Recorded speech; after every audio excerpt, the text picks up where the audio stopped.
Sanamkela Avalanche of Grace, gama lami ndithenjiwe emolweni. Namhlanje size nelizwi elizokuphakamisa, ilizwi lenkuthazo. Xa usethi uphelelwe lithemba, xa uthi uphelelwe ngumdla, xa usethi phele amen, uze ubala neminyaka uba kudala ulindile iminyaka akutsitsinto. Size nelizwi eliza kuphakamisa namhlanje.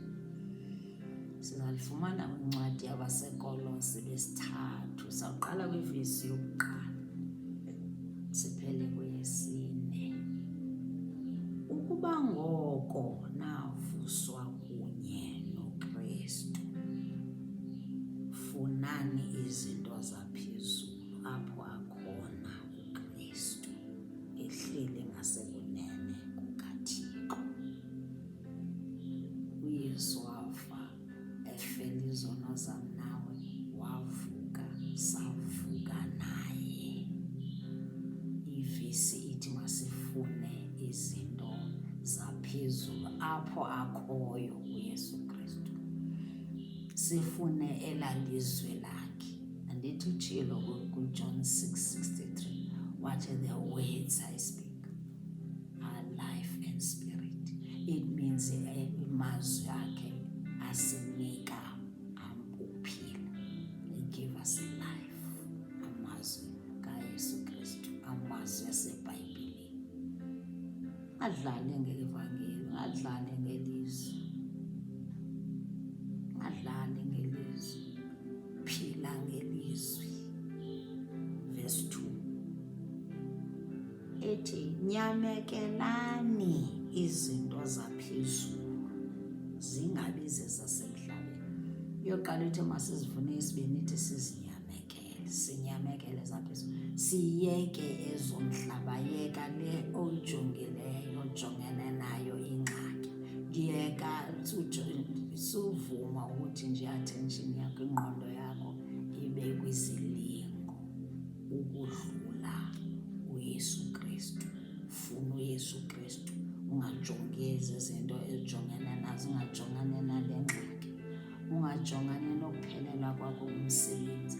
Xa uphelelwe umsebenzi, xa unengxaki, funa uYesu, funa uYesu Kristu umncedi wakho. Uncedo lwakho luvela kuYehova. Psalm 121 ethi nje, I lift my eyes upon the mountains. That's where my help comes from. My help comes from the Lord. Oh, hallelujah. Verse 3.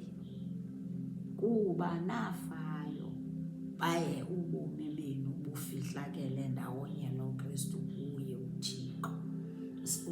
Thina sifihliwe uYesu Kristu.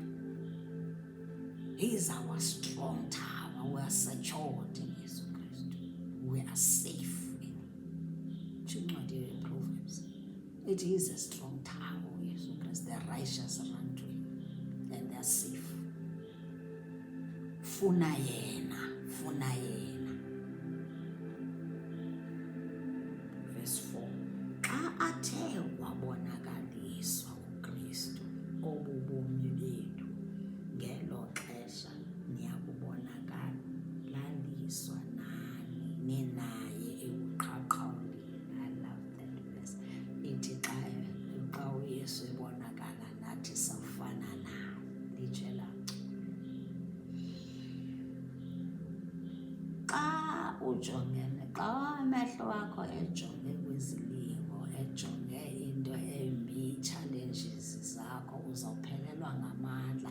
Kanti xa uthatha iingxaki zethu zonke, sithatha iingxaki zakho nam, sizise kuYesu Kristu, uzawuba semandleni. Uzawuba semandleni. Akuzuba lula ukuba zikulahle ezi zinto zomhlaba, sujonga kwezinto zomhlaba. Aba bameleyo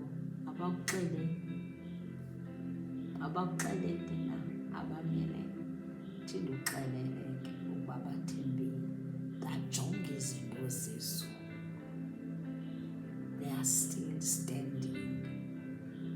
in the midst of trials. Bamiswe ntoni? Bamiswe lizwi likaKristu, bamiswe nguYesu Kristu, bamiswe nguMoya Ongcwele, ngoba bajonge izinto zaphezulu, bajonge izinto zaphezulu. Xa ujonge into zaphezulu soze zikubuyisele emva, soze ubuyele emva uba uYesu akuseyive khona, apho uYesu akukhuphe khona awuzubuyela. Jonga into zaphezulu. Ibe ngaphezulu, xa ujonge into zaphezulu uzawuba nengqondo yoloyiso, uzawuba ne-victory mindset. Ngoba ngantoni? uYesu uza kunika ithemba, ilizwi lakhe lisinika ithemba. Ilizwi litsho lithi we are more than conquerors. Uzawuthemba ilizwi, abantu bathemba ilizwi ugqibile. You are more than a conqueror. Uma uYesu Kristu esithi you are more than a conqueror, you are more than a conqueror ke nangoku. Akho nto ezawujika. God is not a man. Afani nam nawe Yesu. Ibuthetile uyithethi. Sukhathazwa seso sigulo ukuso nezo ngxaki ukuso nezo ndlela ezinameva. Themba ilizwi lakhe. uJob 5 verse 12 futhi uthi njena, the devices of the crafty will be thwarted, they will come to nothing, those devices. Nantoni nezama ukulahla, ezama ukuwisa, ezama ukulahlekisa, ezama ukukhupha endleleni yakho yokho, the devices will be thwarted by God. If God said into uzoyenza uyayenza. That's Job 5:12. Meditate ilizwi, hlale futhi apha engqondweni yakho ukuthi they will be disappointed. God will frustrate your enemies. God will personalize it. God will frustrate my enemies. They will be disappointed. Their plans will be thwarted. Azuzukwenzeka empilweni yakho. Ume elizweni likaYesu Kristu, ungasasuki. Elesibini ilizwi, Philippians 4 verse 8. Verse 8. Uzuqale kula verse yokuqala ke wena ke, kodwa mina ngizaqala kuverse 8. Ithi, elogqiba bazalwane, ndithi into zonke eziyinene, into zonke ezindilekileyo, into zonke ezobubulungisa, into zonke ezinyulu, into zonke ezithandekayo, into zonke eziludumo lulungileyo, ukuba kukho sidima, ukuba kukho ndumiso, zithelelelekeni ezo zinto. Jonga izinto ezizakwakha, jonga ezo zinto ezizakwakha. Ujonge ngolwimi lukaJoji, izichazele zonke ezaa zinto. Into zolwimi lukaJoji ngelinye ixesha lukuxelela kangcono kunolwimi lwethu. Thixo makasincede, sifumane ababhali nabo abazasenza into ukuthi icace into ebhaliwe ngesiXhosa, ingahlulwa lulwimi lukaJoji. Ungasasuki abona ngoku, jonga izinto zaphezulu. Ukusuka namhlanje awufumana eli lizwi, uvula iBhayibhile yakho, uyibhale kulaa dayari yakho, wenze into ukuthi njena ngalo lonke ixesha umele ujonge xa uvuphantsi, ujonge leya vesi eza kuphakamisa, ujonge into zaphezulu, ujonge into zaphezulu. Enye into eza kunceda nento esincedileyo thina abantu abasamile, we are standing and we are still going to stand forever. You renew your mind. Renew your mind. Romans 12 verse 2. What in general? Renew your mind. If you don't renew your mind, you will not be transformed. We are transformed because of the renewal of our mind. Kuzukwenzeka ke ukuthi ingqondo le yakho ungayithi renew. akukwenzeka xa usacinga obabumi bakudala. Xa ufumana uYesu Kristu, you are a new creature. Funeka uzixelele ukuthi wena you will align your life and your mind with the will of God. Renew your mind. Awufuni nje uphinde kwakhona ube utyhafe uthi hayi mna ngoku sendithini, heyi mna kudala into ezinegative, heyi mna kudala umnyaka othile.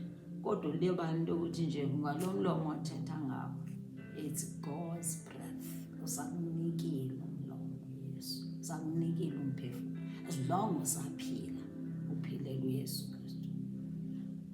Ungavumi ungajongi phantsi, sujonge into zalo mhlaba, ngoba into zalo mhlaba ziyadlula.